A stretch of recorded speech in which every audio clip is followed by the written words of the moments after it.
Berbagai peristiwa unik, menarik hingga tragedi terjadi selama sepekan ini. Rangkaian peristiwa tersebut kami rangkum dalam segmen On This Week malam ini.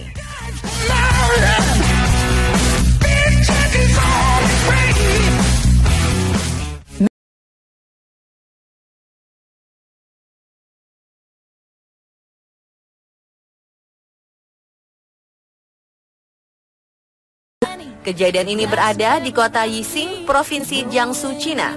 Insiden ini menghebohkan tetangga sekitarnya, apalagi sang orang tua tidak berada dalam apartemen ketika para tetangga menggedor-gedor pintu. Kepanikan semakin menjadi ketika polisi datang dan menyiapkan matras pelindung untuk kemungkinan terburuk bila bocah tersebut terlepas dari sangkutan dan terjatuh. Namun tiba-tiba sosok pria bernama Huang Wei yang tinggal tidak jauh dari tempat kejadian langsung nekat memanjat rumah susun tersebut bak Spider-Man hingga bisa menyelamatkan balita tersebut. Untungnya tidak ada yang cedera yang diderita si bocah malang tersebut.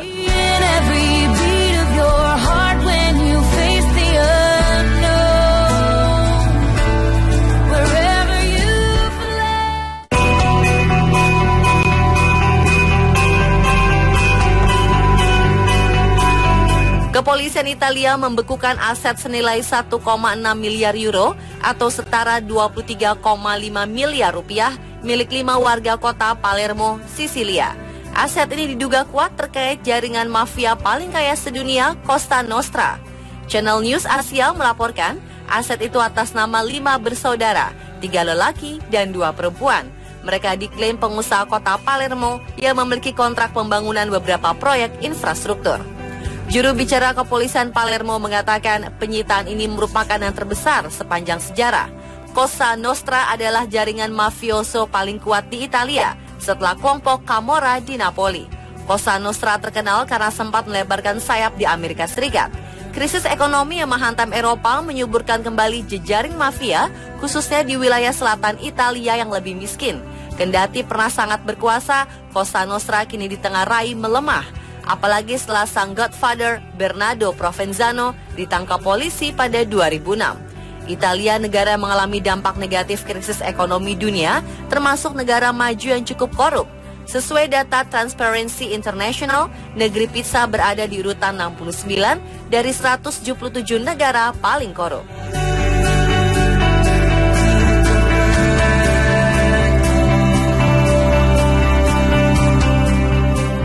Is it me? Is it you? Is it the times that we're living through? Ilmuwan dari Kanada berhasil menemukan fosil dinosaurus bertanduk Wendiceratops dengan perkiraan ukuran panjang 6 meter dengan berat sekitar 2 ton. Para ilmuwan menyatakan menemukan sekitar 200 tulang yang teridentifikasi dari 3 ekor dewasa dan 1 ekor anak Wendiceratops. Dinosaurus Wendiceratops memiliki ciri fisik menonjol dengan tanduk tegak di atas hidung dan beberapa tanduk pendek serta perisai di bagian belakang kepala.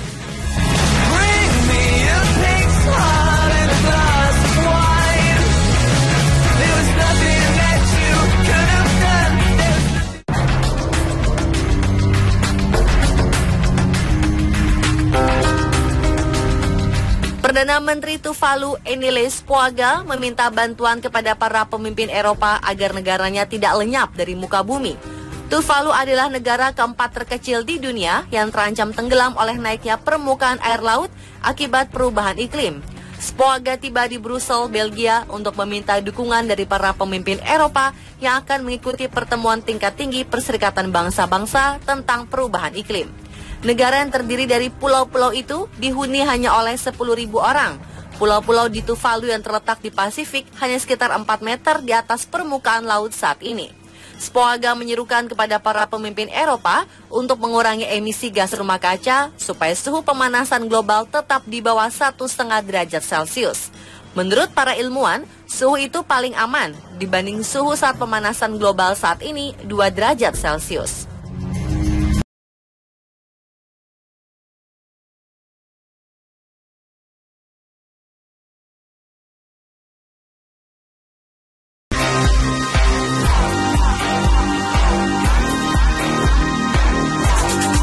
Kantor Pos Swiss membuat gebrakan baru untuk melayani warganya.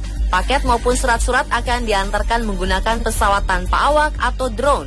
Kebijakan ini diambil agar ongkos logistik bisa ditekan. Selain itu, warga di kawasan terpencil dapat dilayani sama baiknya dengan mereka yang tinggal di kota. Wilayah yang dapat dijangkau drone sangat luas. Lebih jauh lagi, penggunaan pesawat tanpa awak diklaim sangat berguna seandainya Swiss sedang ditimpa bencana. Contohnya, kantor pos punya kemampuan mengirim bantuan ke wilayah yang aksesnya terputus akibat badai. Kantor pos Swiss memesan drone mereka dari perusahaan Meternet yang berasal dari Amerika Serikat.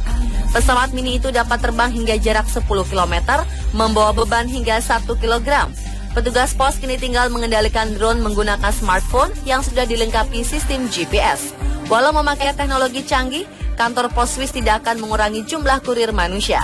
Pengantaran tradisional masih sangat bisa diandalkan di negara yang makmur di Eropa itu.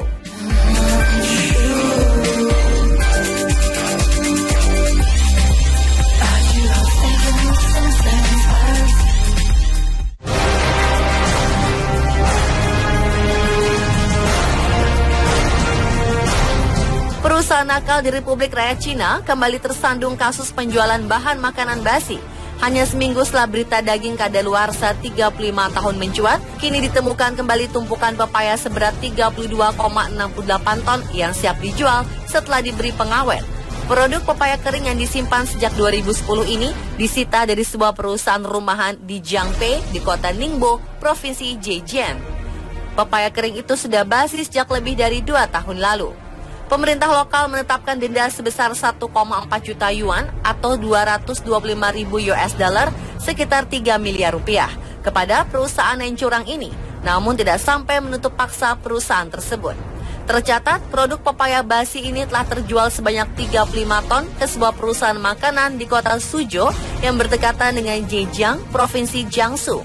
Produk pepaya tersebut digunakan untuk memproduksi jus dan selai.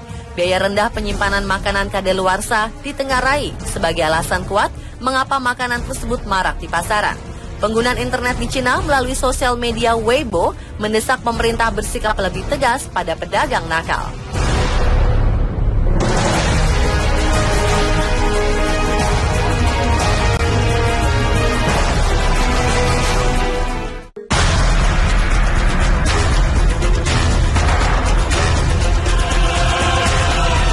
Balapan Tour de France 2015 terpaksa dihentikan sementara setelah terjadi tabrakan yang disebut sebagai terparah dalam sejarah balap sepeda itu. Lomba ini sempat terhenti selama 10 menit setelah terjadi tabrakan melibatkan lebih dari 20 pesepeda di etape ketiga di jalanan lurus antara kota Anvers dan Huy di Belgia.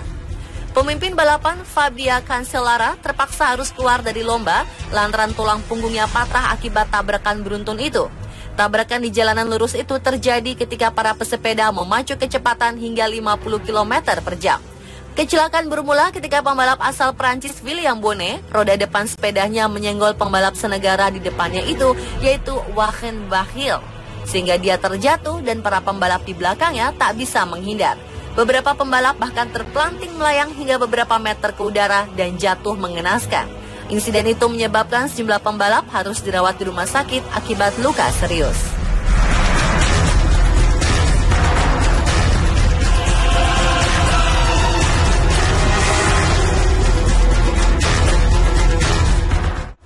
You can tell Gail if she calls that I'm famous now for all of these. Kota Schenectady, negara bagian New York, Amerika Serikat, masih membolehkan kandidat terakhir mengajukan diri sebagai wali kota. Masalahnya, kandidat terakhir itu adalah seekor anjing berusia 13 tahun bernama Diamond. Pekan lalu anjing itu maju sebagai kandidat wali kota dengan mengusung slogan Sahabat Schenectady. Anjing milik Bill McTiernan itu menjadi kandidat keempat setelah 3 calon wali kota.